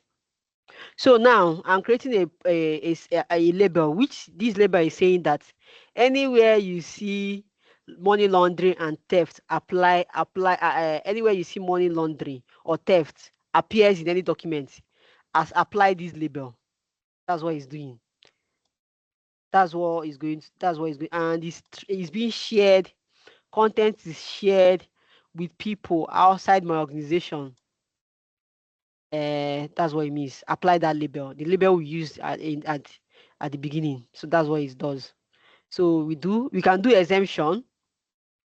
We can also do and content and file extension is maybe the file extension is doc or Excel. We do XLOSX. So then we click save. So now the rule says that we should, if we see an SIT test, like I said, in that SIT, what we put there was money laundering and theft. If the document, any document not even documents, anywhere you see, whether it's email or document that has money laundering and has theft, apply this label. That's what this auto labeling is. That's why it's not scoped to user. It's done by rule because it's a policy. So, and maybe now I did it more like I can actually narrowed it down to like, and the document is being shared. For example, maybe the person is trying to send email to somebody that is not in the organization. Maybe is trying to send the email to a Gmail, and the attachment in that email, or there's a word in that email that has X, apply this label. But if I remove this one has to do with file extension, which has to do with for the exchange if the person is trying to attach a file that has this one. But if we don't want to do that, we just remove it and say anywhere we see this and it's trying to be sent to somebody outside the organization, apply that test email, that test sensitivity label we apply, then we do save. So see, this is the rule. Condition: content contains any of test, which means that the content in this SIT, then content is shared with people outside my organization, apply the sensitivity label. So that's what it's used for. So this is for additional settings for email, which we're not doing. Then next.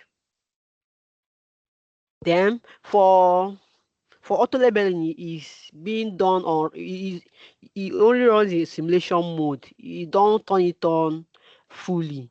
So for now is in simulation mode that is being. I don't know why Microsoft put it that way, but it's in simulation mode. So you do next, then you create policy.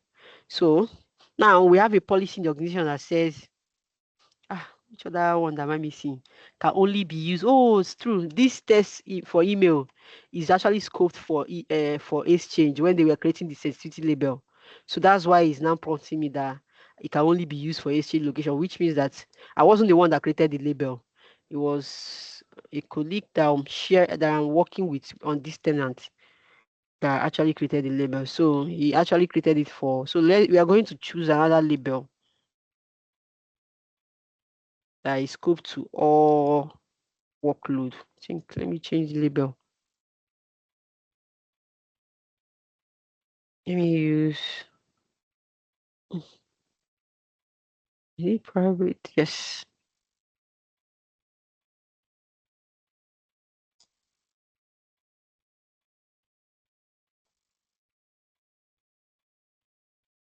So any questions so far? You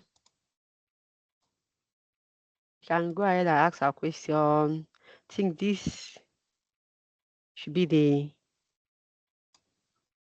yes, creating auto labeling. We have DLP. All right, so we're almost at the last part. So any question while we are doing that? Yeah, which of the applied skills are we going to get this one from? The applied skill is the one I said. That one, the one that has information protection, data loss prevention. That's the applied skill for. Okay, thank you. Yes. Any other question?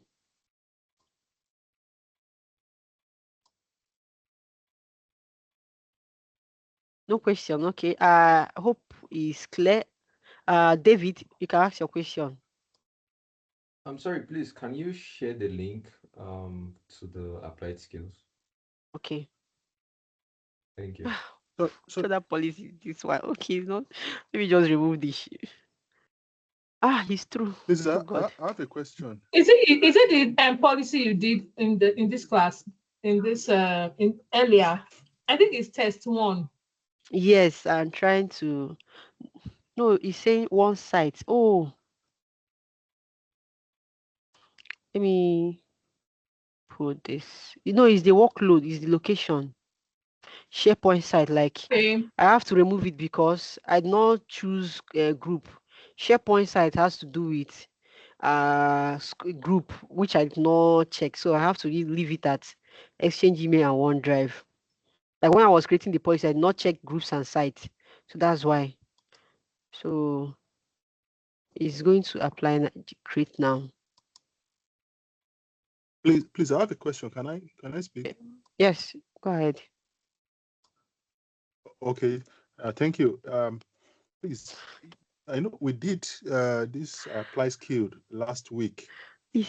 Okay. So I was almost thinking someone can go ahead to try the test, but we are still continuing on it. Is it part of the continuation of what we did last week, or is this another side of the apply skill test? No, this is another side of the apply skill test. Let me see. Okay, Microsoft Learn.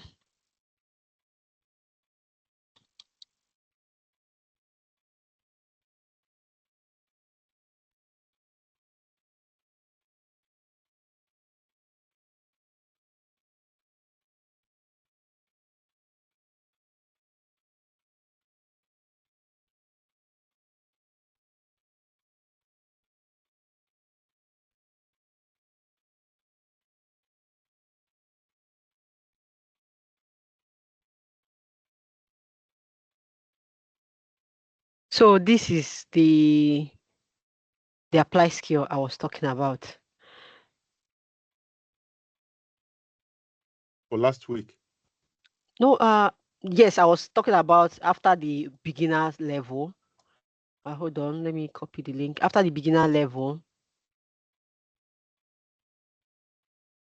you should do this one. I'm going to put it on the chat now.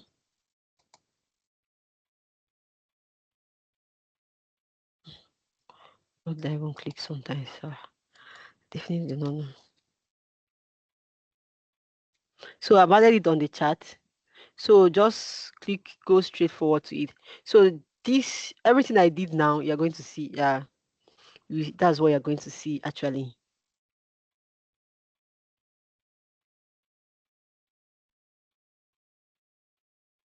Okay, so one can go ahead to write this one.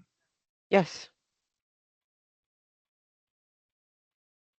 You can go ahead and write this one. It's just that's why I was doing it step by step, so that you see. And I added the steps on how to create policy and how to create publish auto labeling and stuff like that. So for how to create DLP policy is the same. It's almost the same way for. It's almost the same way for this auto labeling. The private internal encryption is configured to expire. May not be used. Okay, it's true. Cannot use it for. I have to choose another label. I just don't know which label settings again. What was done in those settings? So let me just choose the general, a non-restrictive, public. Yes. This one does not have any settings.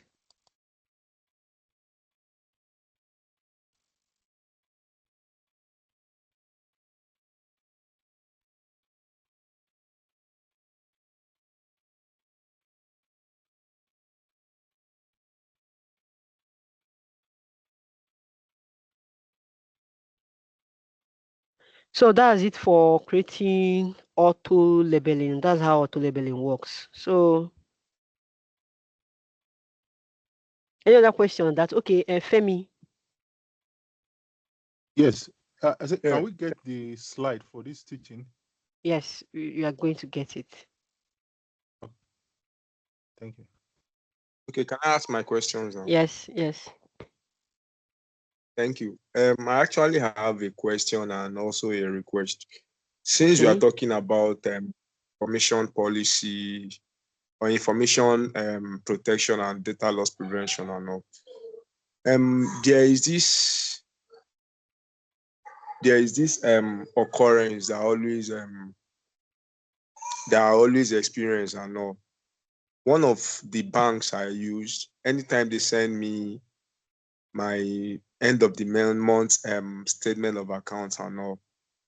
Actually, the files through my email though, the files always come encrypted. But so they will now tell me that the only way I can decrypt it is by using my date of birth as my password and all. So my question is,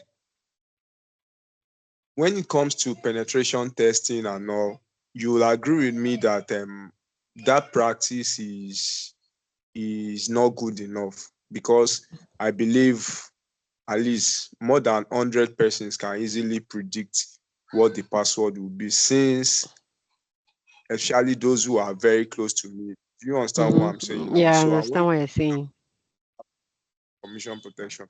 So I want to ask if you agree with me that that practice is not good, and is there any other way that they can go around it? Because I don't want to mention the name of the bank now, but it's one of those popular banks around here in Nigeria. So what other ways do you think, for a very good practice, we can go about it?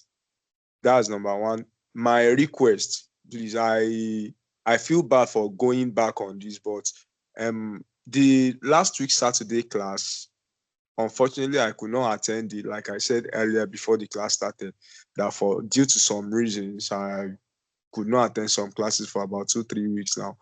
Though I've been trying to catch up through the YouTube recordings and all, and it has been helpful. But since the recordings cannot be made available for public view, I want to ask if we will not be drawing you back. Probably you can just maybe take a 30 minutes class, or better still, maybe just make a recording at your leisure time, and maybe 30-40 minutes recording, and just quickly browse through it.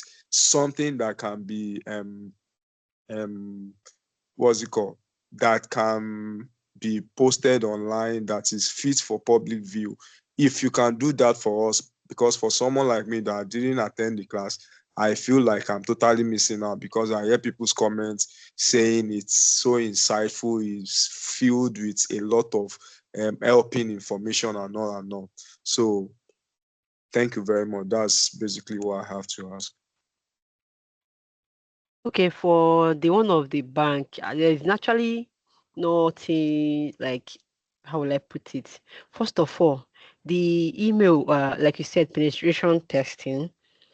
They believe, like, bank will always tell you to not share some of your details like that. So they believe that you must have done your own part for your protection. That's why they came about with the whole 6 digits. But for me, for that whole that 4 digit of a thing, I think the better way they would have done to it is kind of not have to tell you what you should use as your password, but either tell you to maybe the one-time passcode would have been better. It would have been better since because that one has expiring so option. So once you use that, I think that one-time passcode would have been better than the whole 6 digits stuff. So that's for me. So for the concerning the class, okay, I don't really. Funny enough, most of the things I said that they apart from the recording, the whole apply skill. I may not really remember much, but if you remember the things that I said about maybe the topics that are not related to the apply skill that you want me to talk about, fine, we can talk about that. But for the apply skill, I'm not going to talk about it because already I think when I was when I was explaining the apply skill, it was just the about Entra ID, which I still spoke about it yesterday on how to create a user. I actually showed how to create a user on Entra ID, I think yesterday. So for that class, I wasn't aware that it was going to be like that. When they told me I'm taking on apply skill, my mind was like, okay, I'm showing people how to and using the lab, because actually they told me, okay, you're doing lab, more like practical. But when I saw the topic, it said applied skill. Microsoft 365 applied skill. And in my mind, though at first I was like, okay, this is supposed to be an assessment, but since they put it there, so that was why. So it was after the whole thing they told me no, that was not what they were referring to. That they were referring to, I should just talk about it. But I was then saying the document does not even state things inside that apply skill. So they would have just said, okay, do practical on how to create user and all that. It would have just been, but they using that Microsoft Apply skill. That was why I had to use that. So now, if you notice, I'm trying to even this slide that I created is actually likely questions you see inside the lab. That's why I went straight forward to the ones you see inside the lab down, trying to cover everything. Because if I cover everything and I just stuck on, since it's lab that has to do with apply skill, fine. You are going to see questions on create SICT. You're going to see questions on, I think our time is up. The DLP policy that is remaining, actually the step-by-step is here. If you have any question on, or if you're missing anything, just let me know. But to just go over it quickly, this is DLP policy.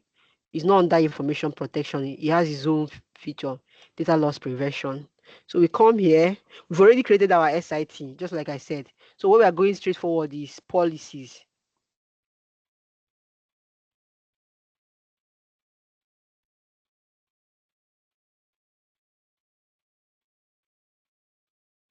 Okay, yes, a similar slide like this. Okay, fine. I'm going to make a slide like this and I'm going to share it. Exactly. I think that will be helpful for him. You're right. I will make a slide and share it. Then people he can have access to steps on creating that. So to create DLP policy, just click here, create policy, depending on what, if you're doing browser or network. But for the apply skill, you're not doing browser or network activity. So we are using the first one. Like I did in that auto labeling, you have custom policy. You click on it, you click next. Then I'm still going to use the custom policy as a name. I just hope nobody has used it in my tenant. Okay, it has not been used. So next. So here, you'll be asked to scope it to depending on the location. So we can choose Exchange, SharePoint, OneDrive. So let me just do Exchange. but it depends on the one they will tell you. So here we are creating the policy. We have created just like what we did in that auto labeling. You give it a name. Then we have where we have the action, a condition, just like what we saw. Contents contain. So for email, you have a lot of condition. You have file extension, you have recipient. Maybe you are doing it for a recipient, you have sender is, we have sender IP addresses, we have content is not labeled. So this one you are creating condition policy, DLP policy for your files that are not labeled. Maybe you want to like, okay, for my files that are not labeled, please block access when they want to share it with people outside the organization. Reason because of it's not labeled. You don't want it to be exposed. But we are going to do content contains so that we can use the SIT here. Now we have sensitivity label, we have SIT. So now, because of the reason why we are seeing sensitivity label here is because in the auto labeling, it was for sensitivity label only. But here, DLP can capture both sensitivity label, trainable classifier, and SIT. So here we have, you can be asked to apply for user's credential. Sorry, excuse me.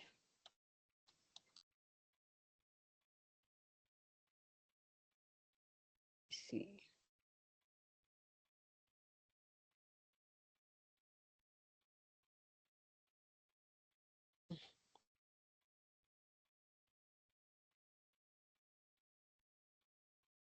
Why?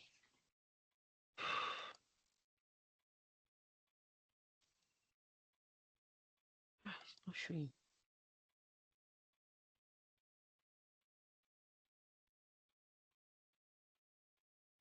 Why? Thought I created something like that. So let's just use the test.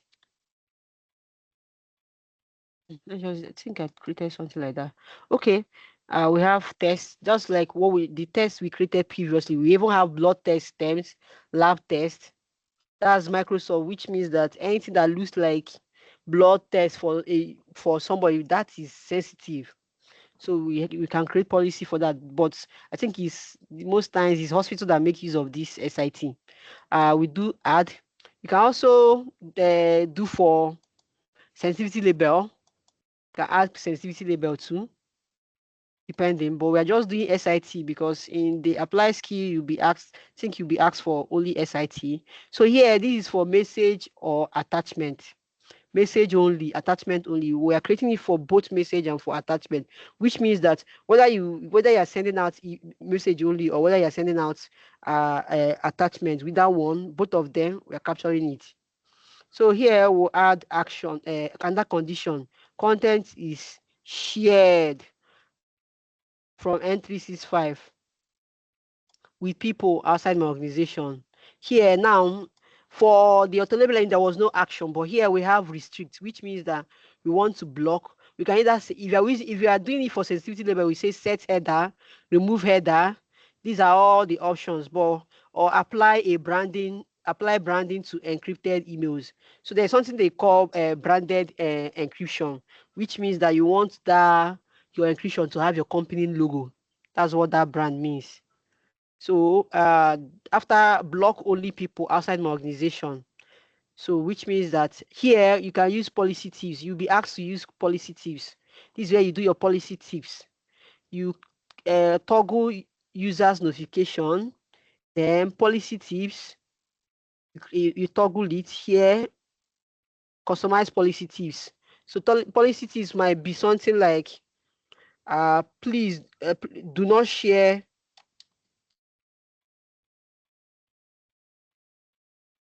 outside.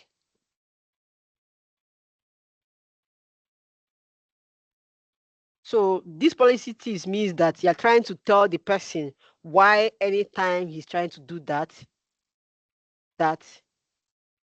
it blocks him. Maybe you're trying to send an email. We've seen something like that. You're trying to send an email in your organization and you're getting blocked. Policy tips is that it's trying to show you why you're being blocked, because it means that you're trying to share something outside the organization. That's why you're being blocked. So that's what it's for. You can for the incident report, keep it high, which means that you should be very active, very sensitive. So keep it high. severity high, then send an alert to admins when a rule matches. Yes. For all we want the alert to be sent to be triggered every time. Here you can choose how many time you want it to trigger. For example, let's just say you want it to trigger after 15th attempt. Trigger. Sometimes you might see something, you're trying to log into your to a device. You're being told after maybe 5 attempts, it gets you blocked. This is where they do all those settings. Stuff like that. But it's not this is not where they do it, but this is what those kind of settings means, stuff like that. So you can use email incident report, which means that you want to receive an email anytime somebody is trying to like break or try to, anytime the DLP policy captures any attempts like that. That's what this is for. Then after that, you click save. Then the policy, the rule says that if content contains text, which is our sensitive info, and is a message or attachment, either one, and is being shared from our organization to somebody outside our organization.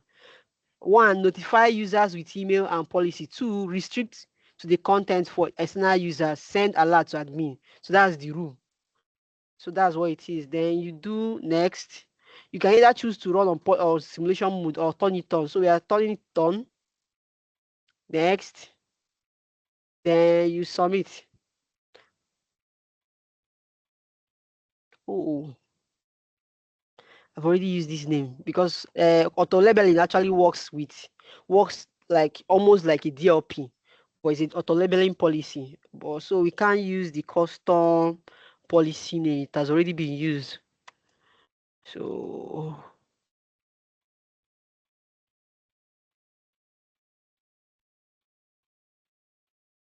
that's it for DLP policy. So that for your apply skill, that's what you're going to see. These steps that I took and what I took you on, that's what you're going to see for your applied skill. So that's it for information protection applied skill. Thank you, everybody. So do we all have a question so we can round up? It's almost past 6. It's past 6 already. Any question? Okay, Brown, you have a question. Okay, sorry. Yeah, thank you very much, Chidinma. This is a very interesting section. Like, you never run short of expectations. So the expectations is always very good, and we really appreciate you for the wonderful section. Yeah, so let me see if there are some questions on the chat. So let me check. Okay. So thank you very much. Yeah, let me even drop the feedback form. So those on the call, please just hold on. Let me drop the feedback form so that we can just fill the survey for the class. So I'll just drop it in a short while. So for the meantime, if you have questions for our amazing speaker, you can go ahead and ask your question. We just have 5 minutes for questions because we are supposed to end this class by 6. So please, if you have any question, go ahead, feel free. Ask your question right now. Yeah, the floor is open.